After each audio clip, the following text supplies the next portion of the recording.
On est tous les deux Asperger, Voilà. à notre façon. Totalement. On est super différents. Autant d'Asperger que de Glitch, personnes. parce que le glitch dans la matrice, je vois des réactions hyper émotionnelles en face. J'ai l'impression d'être face à des enfants de 5 ans. Mais ouais, les neurotypiques n'évoluent pas Tu beaucoup. vois ça comme ça, toi? Ah, mais c'est certain. T'as le cerveau reptilien, t'as le cerveau émotionnel et t'as le néocortex. Interdiction d'utiliser tes émotions. C'est là que je suis déconfite. Bienvenue dans le vrai monde.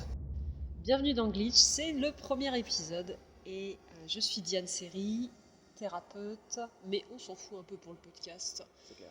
On va dire que je suis juste une conscience éveillée, un être un peu atypique, hors norme qui rentre pas dans les cases et qui a eu envie d'ouvrir un petit peu la boîte de Pandore. Et pour ce faire, j'ai invité Aurélien qui va se présenter. Bonjour, Aurélien Stride, 42 ans, informaticien reconverti dans la menuiserie, ce qui n'a aucun intérêt non plus pour le podcast, mais ça permet un peu de situer le personnage. Et surtout, je suis également un neuroatypique qui a beaucoup de compréhension sur le monde normal, on peut dire, le monde que beaucoup de personnes n'arrivent pas à comprendre, pourquoi ils agissent ceci, pourquoi cela. Et avec Diane, on a décidé de créer ce podcast pour justement avoir des discussions sur des questions que les gens se posent, pourquoi ceci, pourquoi cela, que ce soit au niveau comportemental, émotionnel, social, sociétal, professionnel aussi, pourquoi certains ne trouvent pas leur place ou ne comprennent pas leur environnement. Nous vous souhaitons donc la bienvenue et excellente écoute. Et une chose qu'on n'a pas dit aux auditeurs, c'est où est-ce qu'on se trouve. Parce qu'en fait, là, on est en mode à l'arrache pour faire un premier épisode, pour voir où ça nous mène. Totalement. Et on s'est retrouvés. Ouais, au Greenhouse de Bourgeonnais. Voilà, donc entre deux balles de golf et Donc, ouais. voilà, autour d'un café, d'une bière, n'importe quoi. Et On est dans un bar lounge. Et exactement. moi, je reviens d'une balade à cheval, je suis un peu trempée et je pue. Voilà, moi je viens d'une journée de boulot et je transpire comme un malpropre à cause du stress que ça me procure. Donc tout va très bien. Voilà, comme ça vous met dans l'ambiance. Totalement, on est à fond. On est en face de l'arbre de Noël qui clignote, c'est magnifique. Totalement. Et on va chanter du Mariah Carey rien que pour faire plaisir. All I want for Christmas is you. Alors pourquoi glitch? Vas-y.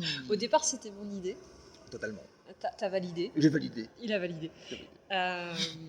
Glitch parce que le glitch dans la matrice, c'est là que tu m'as parlé du chat. Le chat noir dans la matrice, quand Néo voit le chat qui arrive deux fois et qu'en fait il y a un bug dans la matrice. Et c'est un peu ce qu'on veut créer, une ouverture, une faille dans le système pour que les gens se posent des questions et surtout que les neuroatypiques puissent se reconnaître. Je sais pas si je peux dire qu'on est tous les deux Asperger. On peut le dire. Hein. On est tous les deux Asperger, Voilà. à notre façon. Totalement. On est super différents. Mais ouais. Il y a autant d'Asperger que de personnes. Donc, ouais. Mais on retrouve... C'est quoi notre point commun, finalement? sur le fait que il y en a un qui se pose des questions et l'autre qui a des éléments de réponse et que ça permet d'alimenter des débats sur des expériences, sur tout ça et de pouvoir les faire partager au plus grand nombre. Ouais, mais je crois que du coup, on se pose des questions là où beaucoup ne s'en posent pas. Ça c'est vrai aussi. Et qu'on a conscience de certaines choses et qu'on ne fonctionne pas pareil. Et notre sensibilité. Toi, tu es très sensible à la lumière, tout ça. Oui. Moi, je suis très sensible au bruit. Ouais. Et le plus important, c'est qu'on s'autorise, peut-être un peu plus que la moyenne, à ne pas vivre dans cette fameuse norme qui nous est imposée par le monde, par notre entourage, par tous ces éléments-là. Qu'on arrive à faire la part des choses, plus ou moins facilement. On garde un minimum de liberté de pensée, mais surtout un minimum de liberté d'action pour rester nous-mêmes au maximum.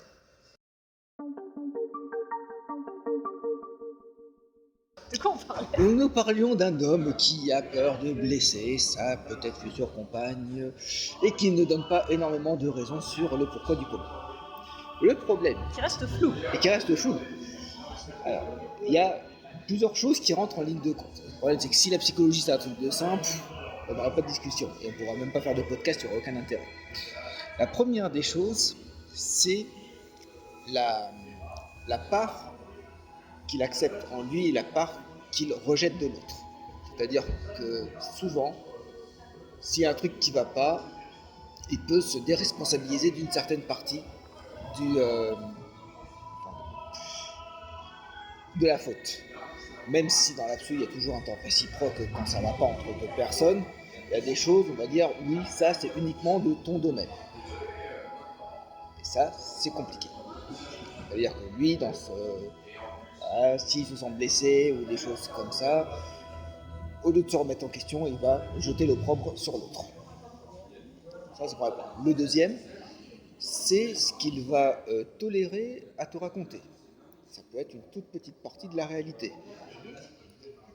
Parce qu'il y a des choses qu'il n'accepte pas, il y a des choses qu'il ne veut pas raconter, peut-être des choses dont il a honte, des choses qu'il croit que c'est totalement terminé alors que ça ne l'est pas. Donc en fait, tu auras toujours quelque chose de relativement partiel. Et enfin, malgré le fait que quand tu as des schémas répétitifs dans des comportements, tu vas toujours en fait créer des nouvelles relations. Donc il y a des éléments qui seront rentrés dans les schémas, mais il y en a d'autres qui vont sortir parce que ça sera la première fois avec cette personne-là. Tu seras peut-être la première à appuyer sur un bouton sur lequel personne n'aura appuyé avant. Ouais. Donc c'est pour ça que c'est extrêmement complexe de parler de cela. Après, c'est vraiment une question de confiance. Mais vraiment confiance mutuelle de personnes et surtout d'ouverture sur, voilà, si je fais quoi que ce soit qui peut te faire du mal, parle-moi. Qu'on essaye de voir exactement à quel moment, qu'est-ce qui a fait que je t'ai fait du mal à ce moment-là, pour que je puisse en prendre conscience et éviter de le refaire. Et là, tu fais un travail vraiment actif, et non pas simplement le fait soit de t'envoyer de te flageller avec des orties, soit de rejeter la faute sur l'autre. Tu essaies de faire un travail beaucoup plus constructif. Oui. Et s'il n'est pas encore dans cette démarche-là, la relation un peu plus avancée risque d'être compliquée. Donc oui, ça fait partie des choses qui sont très difficiles. Ça rejoint un petit peu la question que tu m'avais posée. Explique-moi ton mode de fonctionnement. Bon, à laquelle ça a été un petit peu chaud. Ouais, ça a été chaud, c'est vrai. Voilà. Parce que moi, ça a appuyé sur beaucoup de mes insécurités. Voilà, mais ça après, c'est pas de ma faute. Non. Dans l'absolu, c'est pas de ma faute. Non. Moi, je suis intègre, j'ai été d'être honnête. Après, si toi, tu vis une insécurité, hormis la réaction que tu as eue, qui était, on va dire, disproportionnée par rapport à ce qui a été dit, au moins, c'était important que ça sorte. D'une manière ou d'une autre. C'est pas la meilleure, mais au moins c'est sorti. J'ai clairement compris que ça t'avait mis en insécurité. En général, quand quelqu'un rejette une faute sur un autre, c'est qu'il est en insécurité. J'ai rejeté une faute sur toi ? Ben ouais, en disant que que je tournais autour du pot, que je me contredisais, que ceci, que cela. Enfin, j'ai pas gardé la conversation. En fait, ouais, alors c'est pas ce que je voulais. Oui, c'est un doute. Non, c'est pas ce que je voulais. En fait, je crois que je me suis mal exprimée. Parce que en fait, on tourne toujours sur le même truc. Et du coup, on va revenir sur nos pattes. Oui, bien sûr. Ce que je disais, c'est je ne comprends pas. Mais ça, après, ça, c'est encore une autre étape. Mais il faut que j'apprenne à le verbaliser, en fait. Je ne comprends pas, parce que souvent, je m'énerve. Oui, et ça, je l'ai vu. D'ailleurs, donc l'énervement lié à la colère, c'est la confrontation avec ton modèle de règles et de valeurs. Non, je m'énerve pas. J'angoisse. Oui. Et quand l'angoisse commence à être trop chiante, je passe sur la colère parce que c'est plus facile à gérer. T'as raison. Bon, au moins, la colère, ça s'appuie sur des choses qui sont beaucoup plus concrètes, notamment des attentes. Voilà, t'as besoin de sécurité, t'as pas cette sécurité, ça te met en colère. Voilà, c'est un modèle de règles et de valeurs, comme on dit. S'il n'est pas satisfait, c'est la colère qui s'exprime. Ouais. Donc ça, c'est beaucoup plus facile à définir. L'angoisse, elle peut être tellement générale, elle peut être tellement ancrée, tellement antérieure, que c'est souvent difficile de travailler dessus, de savoir à quoi ça correspond réellement. Oui, d'ailleurs, je bosse beaucoup en hypnose là-dessus et j'ai du mal à trouver l'origine. C'est comme s'il y avait plein de racines qui partaient un peu dans plusieurs sens. Après, tu as l'étape au-dessus. Si jamais tu fais un travail assez avancé sur ta personne, ou lui-même fait un travail sur sa personne, c'est l'acceptation. L'acceptation, c'est dire je n'ai pas besoin de comprendre. Je prends les choses telles qu'elles sont. J'objectivise. C'est un fait. Grosse question. Grosse question du coup. L'acceptation, du coup, c'est effectivement cesser d'essayer de comprendre, de penser et de réfléchir. Pour des cerveaux comme les nôtres, comment on fait? J'ai trouvé des clés, moi, mais ça m'intéresse de comprendre les tiennes, tu vois. L'acceptation, en fait, elle doit se faire sur deux plans. Le premier plan, c'est déjà d'admettre ta propre manière de fonctionner. Si tu ne l'admets pas, si tu ne la comprends pas, si tu n'arrives pas à avoir un minimum de recul pour dire, voilà, quelles sont les choses qui me correspondent et quel est l'univers qui ne me correspond pas, c'est très, très difficile d'accepter les choses. Donc tu vas commencer par là. Quand tu dis comprendre son fonctionnement, c'est comprendre ses réactions, C'est comprendre ce qu'on ressent, ou comment tu penses, ou ou ce que tu acceptes, ou ce que tu n'acceptes pas, ou ta manière de penser, dans le fait que tu sois plus premier degré que second degré, le fait que tu as besoin de tes sas d'intimité, c'est tout ça. Ouais. Quand tu me parlais de ton mode de fonctionnement, c'est ça. Ouais. Comprendre toute cette partie-là. Et ça veut dire que uniquement une fois se connaître soi-même. Et une fois que tu te connais toi-même, tu dois après, deuxième étape, accepter que l'autre puisse fonctionner différemment. C'est compliqué quand... Alors attends. Vas-y. Ok, je vais le dire comme je le vis. Dis-moi. Ok, et comme je le vois avec les clients.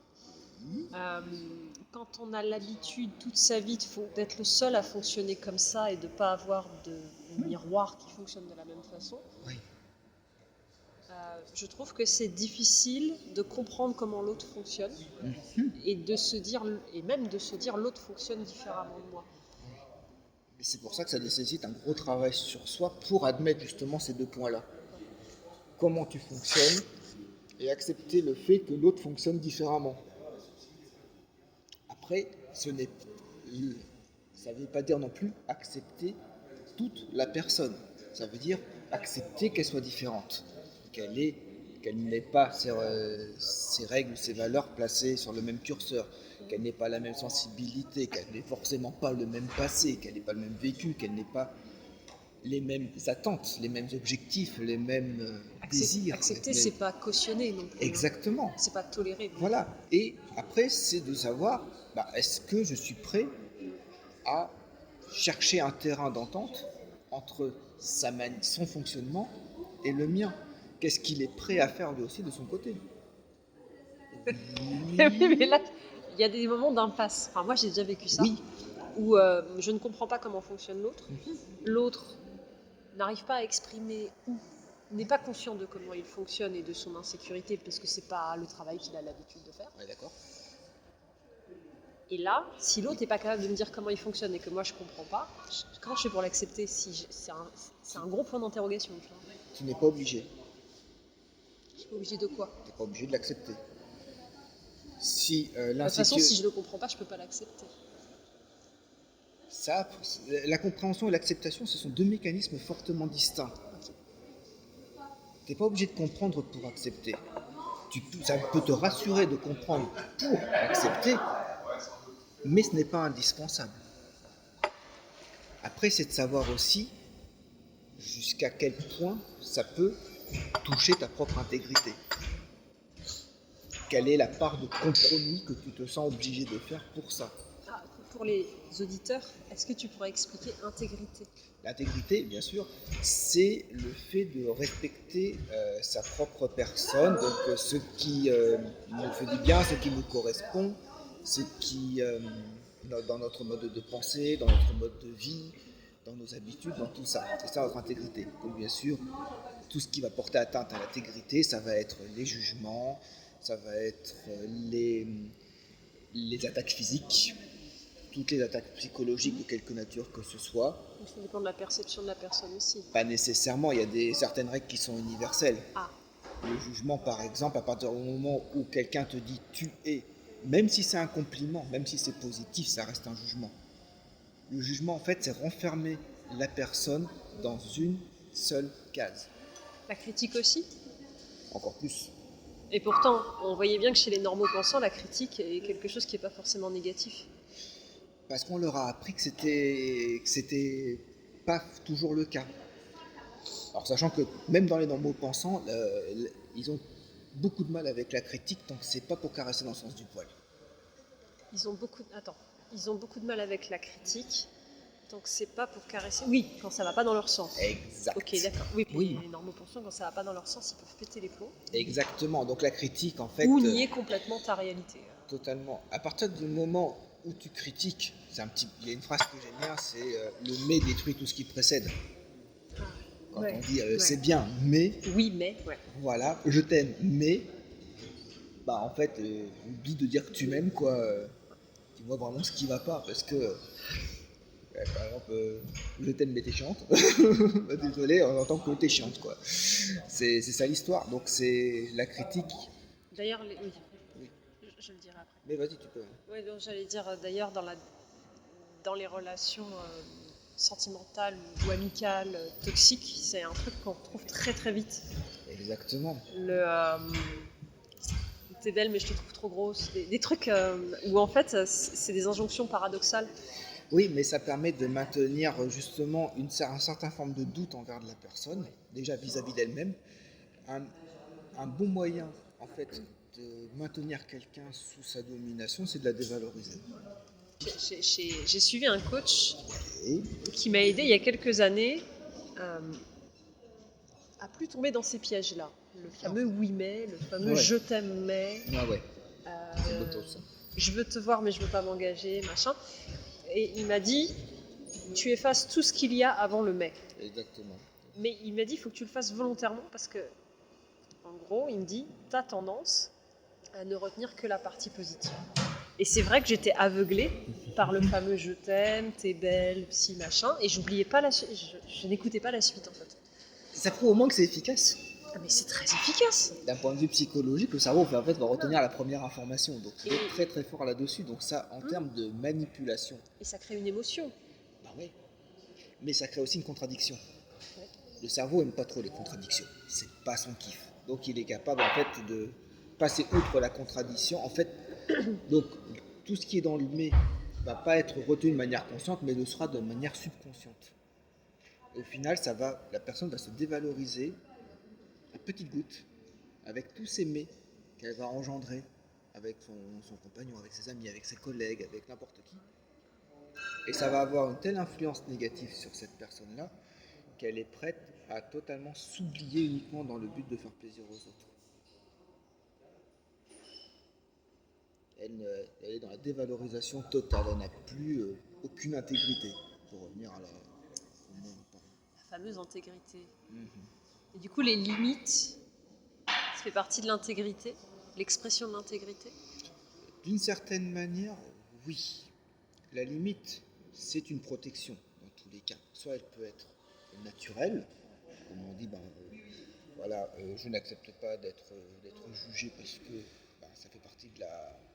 Parce que le jugement en soi est une violence verbale naturelle, donc non, je ne rentre pas dans le cadre de la violence. Comme tu peux avoir aussi des traumatismes, des expériences qui t'ont fait vivre que maintenant il y a certaines choses que je n'accepterai pas parce qu'elles m'ont trop fait souffrir. Mais ça, c'est pas des vraies limites. Ça en reste. Ça reste de la réaction. Mais ça reste aussi une limite. Parce que, par exemple, si tu es sorti avec des motards qui t'ont fait du mal, ta limite, c'est de ne pas sortir avec des motards. Ouais. Tu vires vers un extrême. Même si tous les motards sont pas mauvais, tu sais que les expériences que tu as eues avec eux, ça suffit pour dire que les motards, c'est niet. J'ai pris motard comme ça. Ouais. J'ai rien contre les motards. Non, on n'a rien contre les motards, on les aime bien. Oui. Amis motards, si vous nous écoutez. Voilà, on vous aime bien. On vous aime. Ne faites pas de mal aux femmes.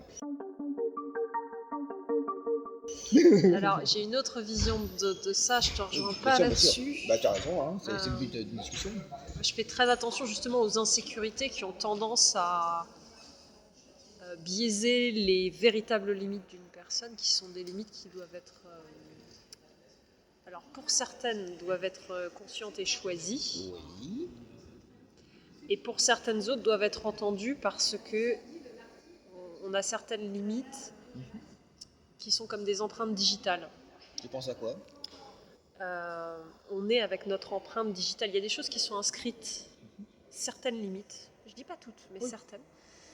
Par exemple, un truc tout bête, le fait d'avoir sa bulle, donc sa coque énergétique autour de soi et que quelqu'un rentre dedans et qu'on se sente mal à l'aise, ça, on aura beau faire tout le boulot du monde, ça reste une limite naturelle, exprimée de façon relativement inconsciente et en fait programmée, heureusement chez tous les êtres humains, je crois bien, pas forcément écouter. mais qui a pu être déprogrammée au fur et à mesure que justement la personne vit des insécurités et donc que sa limite est biaisée par des expériences négatives. Et ça, je le vois, mais parce que je bosse beaucoup avec les gens qui ont été humiliés, qui ont vécu des traumatismes, des abandons, et qui du coup ne savent plus écouter leur corps. Donc il y a des limites du corps. Les limites du corps me paraissent des limites saines. Les limites intellectuelles, il faut faire gaffe parce qu'il y a programmation dans l'intellect. Il n'y a pas de programmation dans le corps. Mais il y en a dans l'intellect. Ouais. Le truc par exemple, tu vois, c'est une programmation de se dire il y a des causes à effet. Je suis sortie qu'avec des motards, ils ont tous été des connards, donc les motards sont des connards, donc Prenons le cas extrême du viol, par exemple. Là, c'est ton corps qui te dira non direct. Non. C'est pas une réflexion. Je suis pas sûr que ce soit que dans le mental. Le corps se souvient, mais c'est pas le corps qui génère la réaction. Le corps a ses mémoires aussi, hein. Oui. Et ses douleurs, ses traumatismes et tous ces éléments-là aussi. Donc le corps peut très bien mettre des limites qui ne sont pas innées. Le corps va exprimer une sensation qui permet de savoir qu'on est en train de dépasser une limite. Oui. Mais en lui-même, il n'aura de réaction. C'est le cerveau reptilien qui nous fait réagir, c'est pas le corps. Le corps, il te donne une info. Je me sens respectée, je me sens pas respectée. Attention, il y a un danger. Attention, il n'y a pas de danger. Mais notre cerveau, il peut inhiber totalement la réaction. C'est vrai. Il peut nous pousser à surréagir, etc. Mais ça, c'est que de la réaction du cerveau reptilien. Ouais. Dans l'absolu, c'est pas intellectuel. C'est pas quelque chose de conscient. Je vais essayer de m'illustrer autrement. D'accord. Ok, on va parler des animaux. Oui, je suis d'accord. Okay. Je me suis formée à la Trust Technique dernièrement, qui est une méthode où on apprend à être dans l'instant présent pour se calibrer sur les mêmes fréquences que l'animal, parce que l'humain, il réfléchit au passé, au futur et tout ça, et donc c'est là qu'il déconnecte de l'animal. Il n'est plus dans l'improvisation de l'instant. Voilà. Donc il réfléchit trop. Okay. Et en fait, on étudie le fait qu'un animal qui a peur est un animal qui réfléchit trop.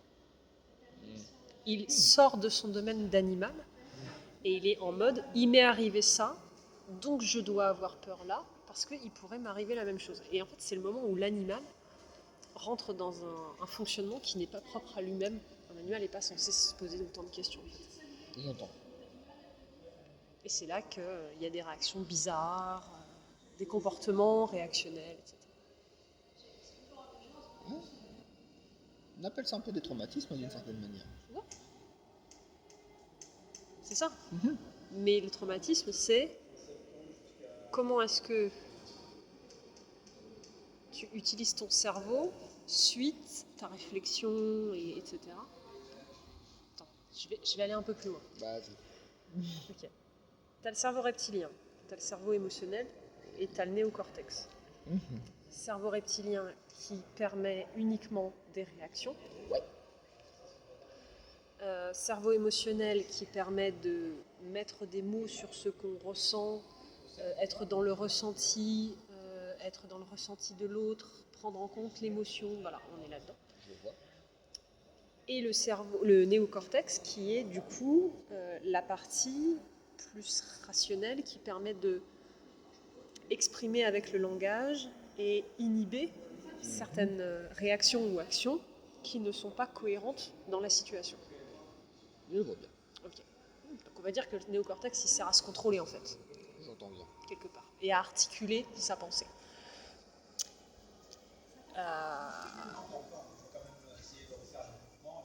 Et qu'en fait, le trauma, c'est rester coincé dans le cerveau reptilien et ne pas réussir à aller dans l'émotionnel, le cerveau émotionnel, ni dans le néocortex.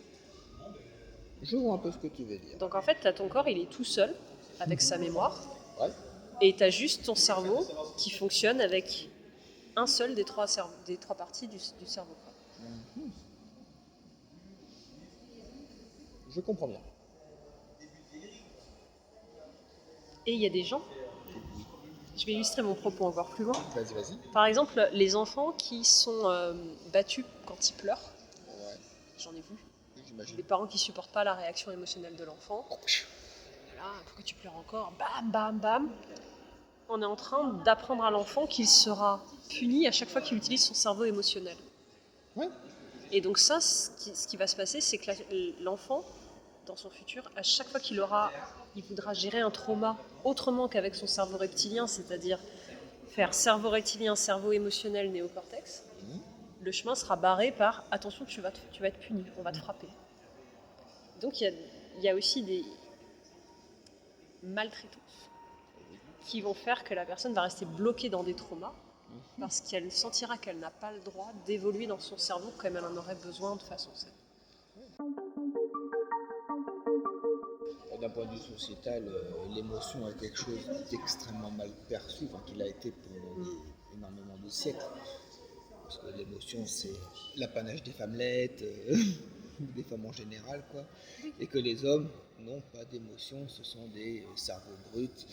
D'où d'ailleurs les quêtes actuelles sur tout ce qui est intelligence artificielle, immortalité et toutes les bêtises du même genre.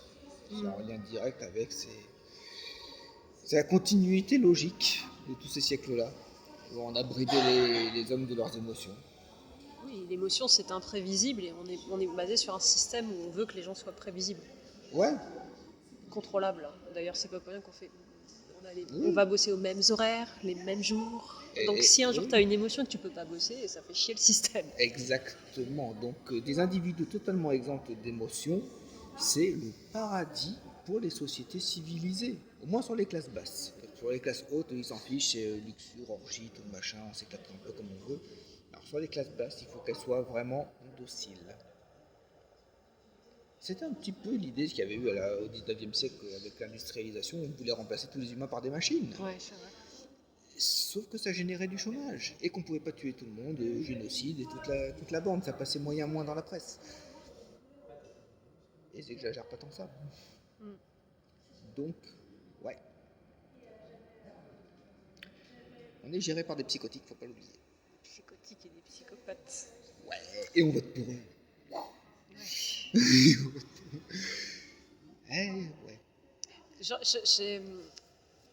Vas-y. La première fois qu'on a parlé du podcast, c'est parce qu'on était sur une discussion sur, mais en fait, comment marchent les hypersensibles, les gens qui sont pas dans la norme, les surefficients, peu importe, les gens qui sont à côté de la plaque et qui rentrent pas dans les cases, quel que soit le nom qu'on leur donne. Comment ils marchent eux et comment marchent les normaux-pensants que du coup on comprend pas. Cela va de soi. Est-ce que ce système est bien adapté aux normaux-pensants? Est-ce qu'ils sont malheureux dedans? Les normes, je dirais que oui, indirectement. Oui, mais ça leur va. Alors, en fait, c'est pour ça qu'il faut distinguer deux choses. Ah oui, puis tu m'avais parlé de l'acceptation. Voilà. Le normaux-pensant, en fait, a une capacité à intégrer deux formes de bonheur. Le bonheur individuel et le bonheur collectif, qui sont vraiment deux approches extrêmement distinctes, et la loi fait vraiment la distinction dessus. Et quand on regarde les textes de loi depuis la première indication qui a été faite dans la déclaration d'indépendance des États-Unis, qui a été reprise après dans la déclaration des droits de l'homme et du citoyen, que l'on retrouve dans la déclaration universelle des droits de l'homme aux États-Unis de 1948 et tout ça, et dans d'autres déclarations universelles et constitutionnelles, le bonheur est accepté s'il est collectif, c'est-à-dire que si la population intègre son bien-être dans le respect des lois et des règles. Ouais. Si une personne, en fait, si une personne respecte les lois et les règles, elle ne risque rien. Donc elle n'a aucune raison d'être malheureuse, d'être inquiétée, d'être angoissée, des trucs comme ça. Donc elle peut vivre dans un état relativement serein. La réalité est très loin d'être le cas, mais c'est ce que la loi dit et c'est ce que la société tend à faire comprendre à sa population. Le bonheur individuel est extrêmement différent. Quand on commence à travailler déjà sur le bonheur individuel, on se rend compte qu'on est dans un monde géré par des psychotiques où le profit est supérieur à l'intérêt individuel, où des tas de choses font que la personne est vraiment reléguée à l'état de machine économique, enfin de rouage dans la machine économique. Donc, le bonheur individuel ne s'acquiert qu'en sortant du système. Sauf que le système n'autorise pas de sortie de la personne. D'ailleurs, il était totalement illégal de vivre sans papier d'identité, sans état civil, et ce, dans n'importe quel pays du monde aujourd'hui. C'est là où justement on va rentrer dans le cadre de l'adaptation, c'est comment trouver sa place dans un monde qui nous en accorde qu'une seule, qui est celle, quelque part, que les normotypiques sont en mesure d'intégrer pour leur cohésion de groupe, leur acceptation et leur reconnaissance. D'où ces fameuses phrases que j'entends souvent, je rentre pas dans les cases, je rentre pas dans le moule, je trouve pas ma place. Exactement. Dans ce monde-là, le fait même que tu vives dépend de l'autorisation que l'on te donne à vivre. C'est-à-dire que c'est le regard que le monde va porter sur toi, la reconnaissance que tu vas obtenir, qui va avoir droit de vie et de mort quelque part sur ta propre personne.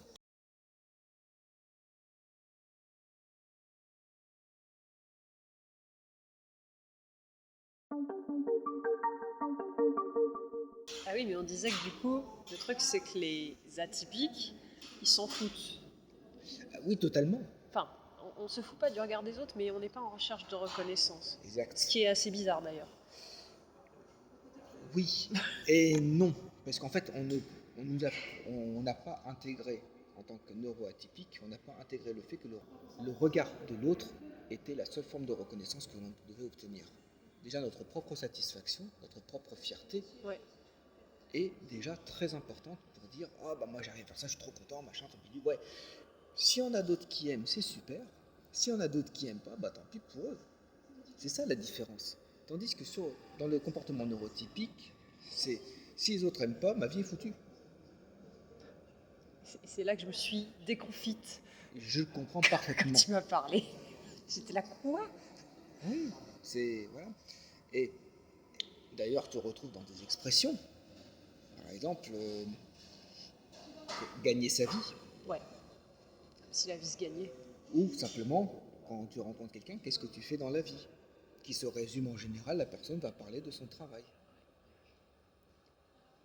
Tu vois, en fait, comment la notion de vie est en lien direct avec la place que tu as dans le rouage économique. Quand tu as dit qu'est-ce que tu fais dans la vie, Ouais. moi j'ai quelque chose en moi qui a dit qu'est-ce que tu fais de ta vie. Peut-être que si la question était posée autrement aussi. Ah mais totalement, mais toutes les phrases sont construites de manière justement à orienter les réponses.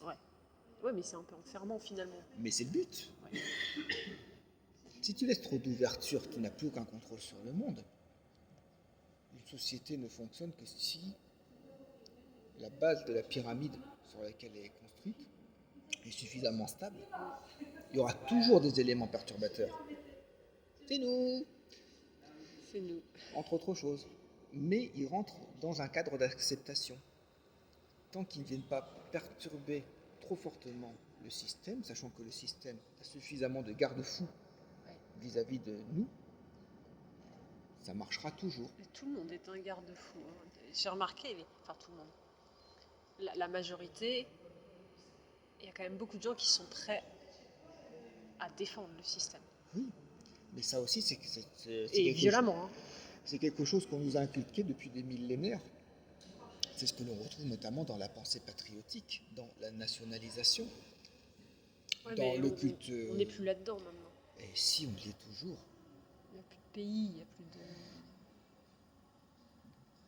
Peut-être moins en France, surtout depuis la fin de la Seconde Guerre mondiale qui a remis pas mal de choses en question.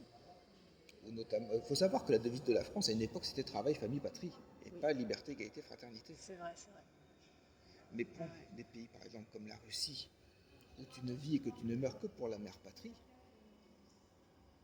c'est pas tout à fait la même chose. Mais pense que cet état d'esprit, nous, on l'avait en 1939. Ouais, mais... Et 1939, il y a encore beaucoup de personnes qui sont vivantes de cette époque-là. Donc qui transmettent aussi cet état d'esprit, qu'ils ont fait à leurs enfants, petits-enfants, arrière-petits-enfants. mais ça me paraît être un paradigme C'est quelque chose... au-dessus de la programmation plus générale sur différentes générations. Chaque génération a son paradigme, Oui, mais la programmation est la même finalement. ouais, mais regarde l'âge aussi de ceux qui prennent les décisions, Oui, de ceux qui imposent quelque part leur manière de penser. mais bientôt ça sera notre génération. Pas nécessairement, mais cette génération, elle a tellement baigné là-dedans. C'est pas parce que tu penses différemment que tu as la latitude de pouvoir penser différemment. Moi j'ai compris, mais redis-le parce que je pense qu'il va C'est falloir pas le dire. parce que c'est pas parce que tu penses différemment que tu as la latitude, donc on va dire la largesse, l'espace nécessaire pour pouvoir mettre en place cette pensée-là. Et le courage, Et le courage aussi. l'affirmation de soi, parce que c'est ça. Voilà. Et toutes les conséquences que cela va avoir, parce que malgré Assumer tout, les conséquences, ouais. ça c'est le problème de tous les choix. Ouais. Tous les choix en fait ne sont limités uniquement aux conséquences que tu es prêt à assumer. Et souvent la notion de choix est une pure illusion, étant donné que tu sais très bien que dans toutes les possibilités, il n'y en a qu'une seule que tu vas prendre, c'est celle que tu connais, c'est celle qu'on t'a transmise, c'est celle dont tu as l'habitude, c'est celle où tu connais la finalité, même si elle ne te correspond pas, mais tu la connais. Donc tu vas la prendre. Oui, C'est pour ça que c'est le chemin connu c'est le chemin connu. et le plus confortable. Forcément, quand c'est connu, tu connais les conséquences. C'est comme quand tu fréquentes des personnes qui ont un certain tempérament ou une certaine manière d'être, parce que c'était comme ça dans ta famille, parce que tu sais comment ça se passe, et que aller vers le mieux, ça reste aller vers l'inconnu. Même si inconnu peut être égal à mieux, il reste toujours inconnu. Donc il y a toujours une chance pour que ce soit pire. Ouais.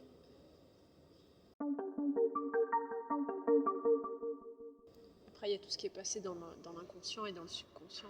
Totalement. C'est pour ça que je pose toujours la question en séance quel est le parent dont vous avez envie le plus de parler. Et après, je demande ok, donc quel est l'autre parent ou figure d'autorité dont vous ne parlez jamais. Et en fait, le boulot, il est sur celui dont on ne parle pas. Cela va de soi. Parce que celui dont on parle, c'est-à-dire qu'on est conscient qu'il y a quelque chose qui ne va pas. Alors que celui avec lequel on ne parle pas, on n'est pas conscient. Ouais. En constellation familiale, c'est sympa ça. Et donc on est piloté, ouais. Vendredi, il y a un café constellation familiale au sable. Si ça t'intéresse, je t'enverrai le lien. À volontiers. Par contre, je peux pas aller regarder quel jour c'est et tout ça. C'est pas grave. Ouais, c'est. Ouais, il y a beaucoup de choses là-dessus. C'est très compliqué de s'affirmer dans un monde qui prône en fait la reconnaissance. Et la reconnaissance, en fait, c'est le jugement, c'est le regard de l'autre. C'est pour ça qu'on parle de jugement, c'est celui qui va te dire si ce que tu fais est bien ou mal. La notion de bien ou de mal, elle existe depuis la nuit des temps. Ouais. Elle a été inculquée, imposée pour justement manipuler la population afin qu'elle ait un comportement qui convienne à une société donnée. Elle a évolué, la notion de bien et de mal, ce qui était bien il y a 500 ans est peut-être mal aujourd'hui, et inversement. Mais déjà, comme tu dis, c'est de la pure binarité. Ouais. Si c'est pas bien, c'est forcément mal. Si c'est binaire, c'est un piège. Attention les gens. Oui. Voilà. C'est pour ça que moi je suis sur un autre état de binarité, mais on en reparlera dans un prochain podcast. C'est pour étriquer la pensée, c'est pour faire croire que tu n'as qu'un choix possible. Exact. Entre A ou B et que tu vois pas les autres possibilités. Et comme me disait Coluche, je suis ni pour ni contre, bien au contraire. Ouais. Et je vous laisserai réfléchir sur cette phrase-là parce qu'elle est très très riche de sens. C'était d'ailleurs un des gros problèmes avec les gilets jaunes quand ils bloquaient les ronds-points. Si on n'était pas pour les revendications, on était forcément contre, ce qui a posé de très très sérieux problèmes avec simplement les automobilistes qui voulaient simplement rentrer chez eux. Et ça divise les gens. Ça divise, mais c'est fait pour diviser. On parle de diviser pour mieux régner, mais c'est... Voilà. Le fait d'être dans la compétition, le fait d'être dans le désaccord, le fait d'être dans tout ça, en fait, tu crées par la binarité, tu crées par la division, tu vas créer des modèles communautaires. Ceux qui vont être dans ton sens et ceux qui vont être hors de ton sens. Donc c'est aussi un bon moyen de fédérer. Mais c'est un bon moyen aussi, si jamais quelqu'un change d'idée, de créer des tensions. Les tensions sont nécessaires, le mal est nécessaire. Une société où les gens vont bien n'est pas une bonne société. Parce que c'est le mal qui est le moteur général de fonctionnement de la société. Le mal génère les problèmes, la société donne des solutions sans régler le problème. Donc elle entretient le mal. C'est un palliatif, hein, un emplâtre sur une lampe de bois, comme on dit. J'ai eu une discussion avec ma best friend Mélo, coucou. Salut Milo. Je me souviens d'une discussion où je lui avais dit, quand on est contre quelque chose, on ne voit plus la polarité inverse. Déjà, on est aveuglé. Quand on est pour quelque chose, c'est pareil, on ne voit pas la polarité inverse. Quand on est pour quelque chose, c'est la meilleure façon d'idéaliser. Oui. Quand on est contre quelque chose, c'est la meilleure façon de diaboliser. On est totalement d'accord. Et moi, je vois ce modèle-là pour ou contre. Déjà, c'est la meilleure façon de formuler des jugements et d'orienter toute son énergie dans un seul point. Exactement. Et donc, on est focus, finalement, sur est-ce que j'idéalise ou est-ce que je diabolise. Notre énergie, c'est ce qu'on a de plus précieux. Notre focus, c'est le truc le plus précieux. C'est pas pour rien qu'ils nous ont sorti TikTok et tous ces trucs-là, qui font en sorte que notre énergie et notre focus soient défoncés. Défoncés. Et même si on n'avait pas tellement besoin de ça, on va dire que ça rajoute vraiment une pierre à cet édifice. Déjà, rien que le fait de maintenir les gens dans la peur c'est ce qui te décorrèle du présent. La peur, c'est de te baser sur des éléments passés pour anticiper quelque chose de futur. À 20h, t'as ta dose de peur tous les soirs. Pas de souci. Le 20h, le journal. Ouais, ça fait 15 ans que j'ai plus de télé. Ouais, moi je regarde plus non plus, donc je suis plus influencée. Moi je vois les gens, ils paniquent pour des trucs, et des fois je suis là, mais... Ouais. Je comprends pas, quoi. C'est surtout qu'aussi ça prend des proportions qui n'existaient pas il y a 20 ou 30 ans également. Et puis c'est émotionnel. Moi je me souviens que... pas le générique actuel de TF1, mais celui d'avant, genre les années 2000, 2010, 2013, Ouais. ou même avant quand on était enfant, c'était la musique des Dents de la Mer. Je sais pas si tu avais fait attention. Je connaissais pas tant de la mer, mais j'ai appris par la suite que c'était la musique dans la mer. Ouais. Le tin, la, la, la, la, la, la. Bon, ça fait partie de la symphonie des Dents de la Mer. D'accord. Et il y a le tin, tin, tin, tin, tin, tin, tin, c'est juste le tin, tin, tin, tin, tin qui est accéléré. Tin, tin, tin, tin, tin, tin, tin. Et donc à partir de là, tu comprends. Oui. Mais C'est pour te mettre dans l'émotion, pour pas que tu réfléchisses et que tu sois juste dans la peur et c'est tout. et ça fonctionne. Et qu'est-ce qu'on devient con dans la peur? Ouais, mais tu deviens docile. Oui. Et influençable, ouais. Et c'est surtout ça qui est recherché. La preuve, malgré toutes les critiques que l'on peut faire pour tous les gouvernements, pour tous les présidents qu'on a pu en avoir et tout ça, on continue à les voter. Et c'est là que c'est vraiment balèze. C'est que tous ces mécanismes mis en place permettent non seulement de t'autoriser à penser d'une certaine manière, mais à induire ton comportement sur ce qui arrange la société. C'est là quand je dis qu'on n'a pas forcément la latitude de penser, ça veut dire que la pensée reste à l'état de pure théorie ou de souffle dans le vent. Mais qu'au final, tu vas aller voter, au final, tu vas manifester, tu vas gréver, tu vas aller bosser comme un mouton gentil, tu vas faire tout ça, tout ce que la société attend de toi, tu vas le faire. Tu vas consommer des médicaments, utiliser la médecine allopathique. Ouais, plutôt que de prendre ta vie en main, ouais. Exact. Et c'est tellement bien huilé. Et là où c'est très fort, c'est que tu te rends compte que le cerveau neurotypique accepte ça de manière beaucoup plus facile que les autres. Tu peux développer ça. Ah. Mais non, mais c'est trop intéressant ce point-là. Bah oui, c'est le but du podcast. Mais oui. Tout simplement parce que le cerveau neurotypique, depuis son plus jeune âge, il a appris qu'en fait sa vie ne dépendait pas de lui. Il dépendait de ce que les autres voulaient bien qu'on en fasse. Les parents, l'éducation, le modèle, c'est comme ça. Et donc tout va s'orienter pour obtenir, c'est les fameux mécanismes de récompense de base. Et de sécurité. Et de sécurité. Les deux vont de pair. La récompense peut être beaucoup plus problématique si elle est mal gérée, mais au final, c'est ça. C'est recevoir un compliment. C'est là où je disais que même un compliment était un jugement. Parce que si tu formates quelqu'un de recevoir que des jugements, même positifs, il va tout faire pour se limiter à ça et donc tout faire pour obtenir ça.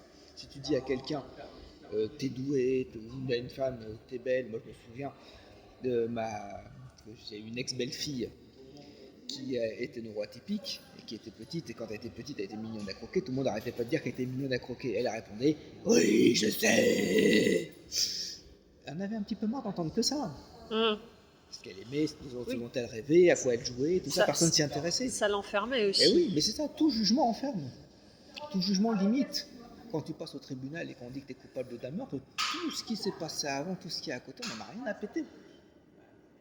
On s'en fiche royal, tu sois la personne parfaite, exemple et tout ça. Et le premier faux pas, boum, t'es jugé. Et donc les atypiques. Les atypiques, en fait, ils n'arrivent pas à intégrer ce modèle-là. Pourquoi? Ils ont toujours compté que sur eux, même quand ils étaient bébés?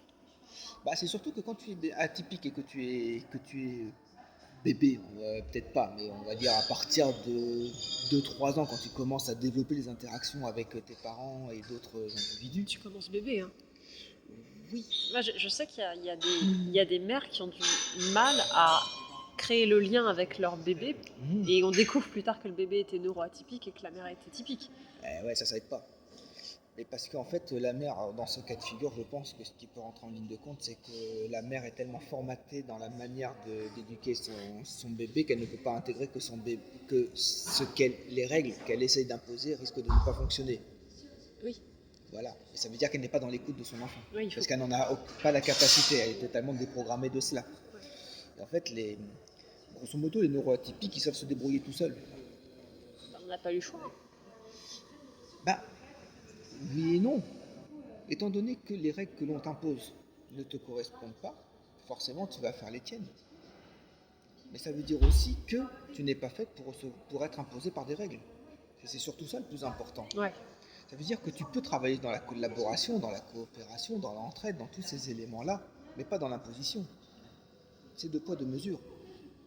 Tu n'es pas totalement coupé du monde, tu n'es pas un misanthrope, un ours ou quoi que ce soit, tu es juste dans le côté coopératif, dans le côté humain de la relation, travailler sur l'émotionnel, travailler sur l'empathie, travailler sur le fait de grandir ensemble, et tous ces éléments-là, et non pas donc dans la quête de reconnaissance, dans la récompense, dans la compétition, dans la confrontation, tous ces éléments-là, en fait, je dirais pas qu'ils sont étrangers, mais quasiment. Oui, non, la violence psychologique Voilà.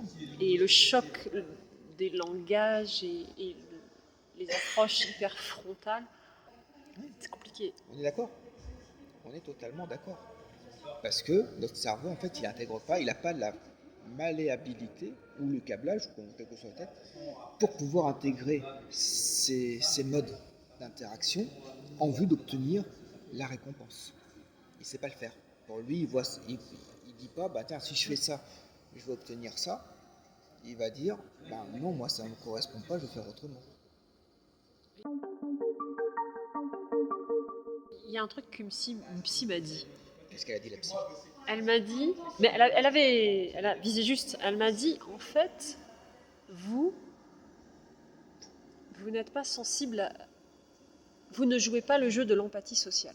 Exactement. Et je lui ai demandé c'est quoi l'empathie sociale, et elle me dit l'empathie sociale c'est par exemple quand quelqu'un fait un caprice pour avoir quelque chose et pour avoir de l'empathie, vous ne rentrez pas dans ce jeu-là.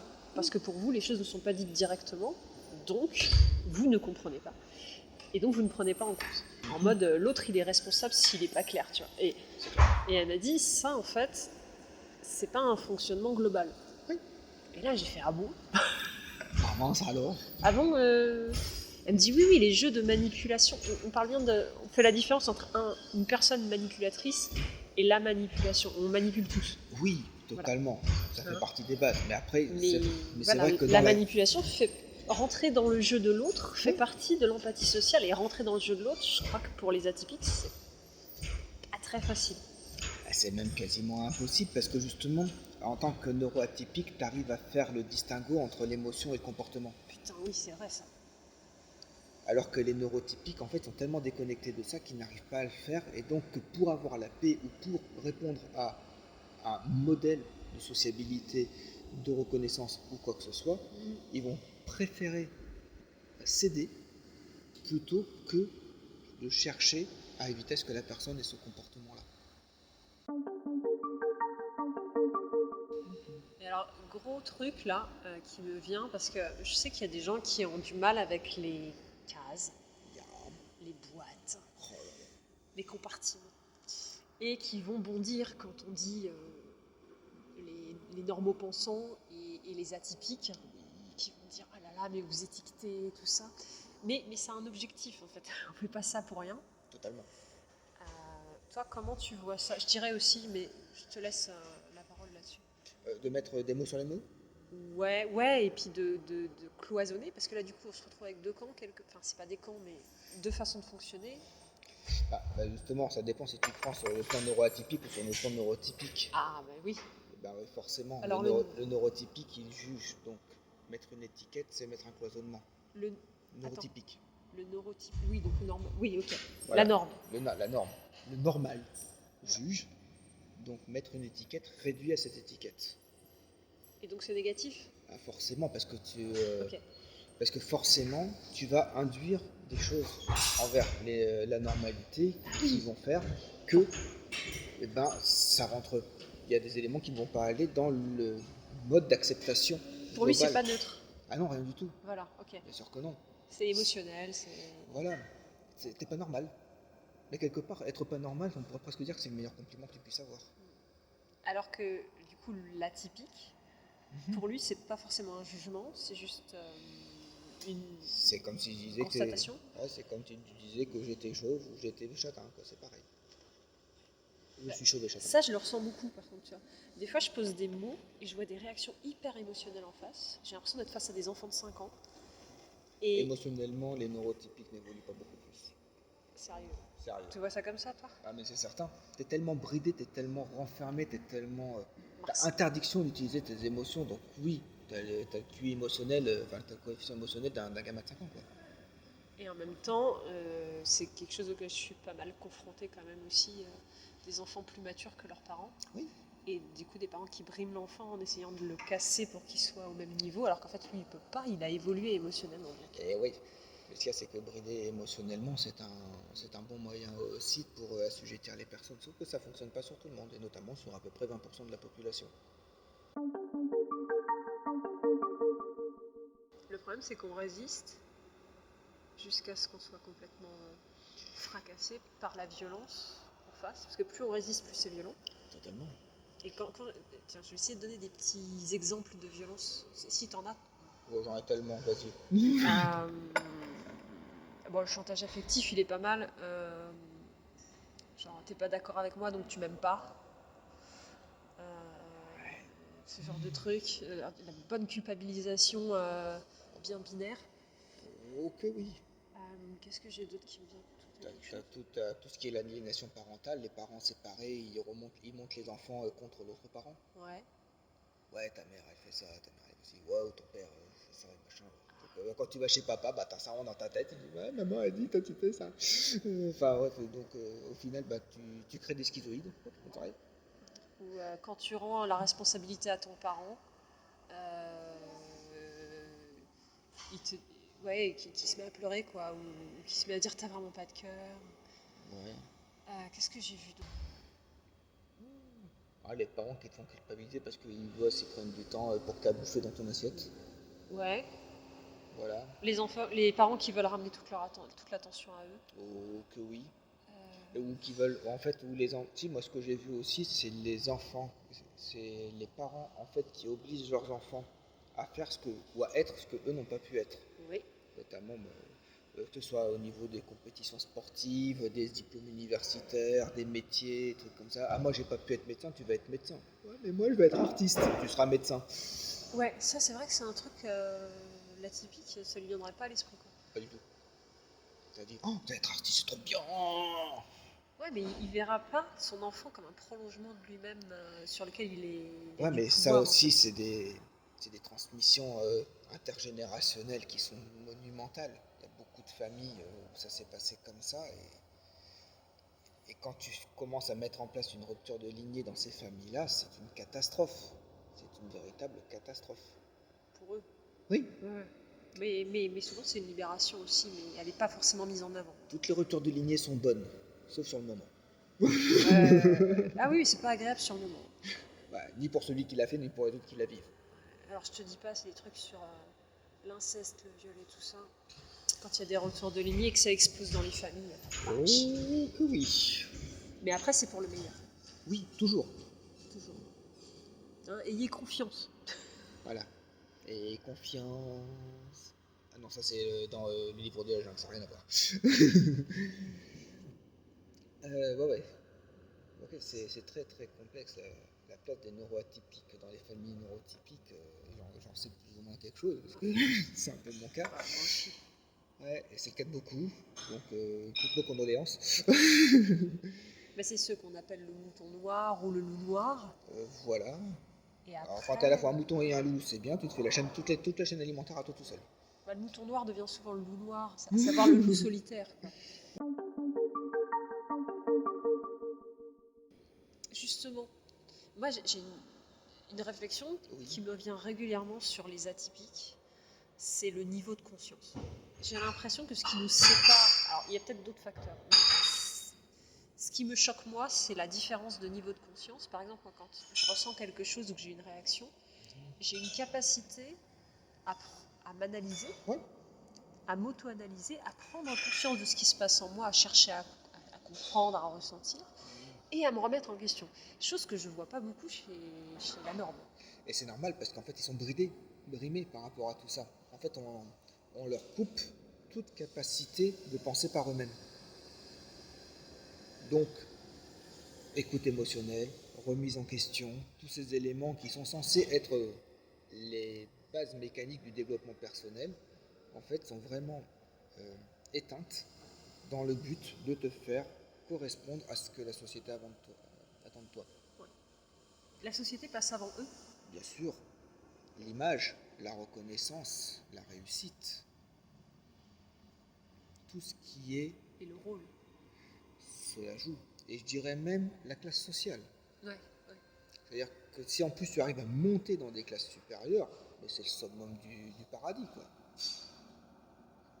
Je précise, on vit au 21e siècle et pas au 19e, mais on retrouve toujours ces notions-là, même si elles ne sont pas dites de manière claire.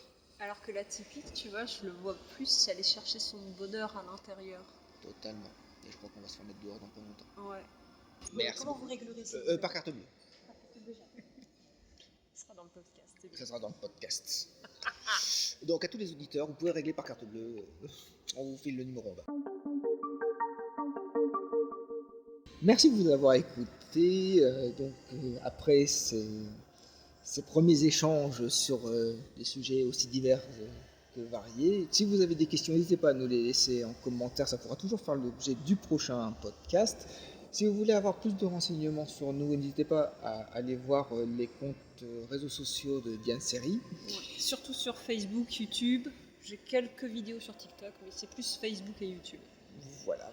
Et d'ici là, portez-vous bien, essayez d'aller pour le mieux et surtout, essayez de vous entourer au moins de personnes qui vont éviter de vous rabaisser ou de vous juger. Ce sera déjà un premier début pour un peu mieux accepter le monde dans lequel on vit.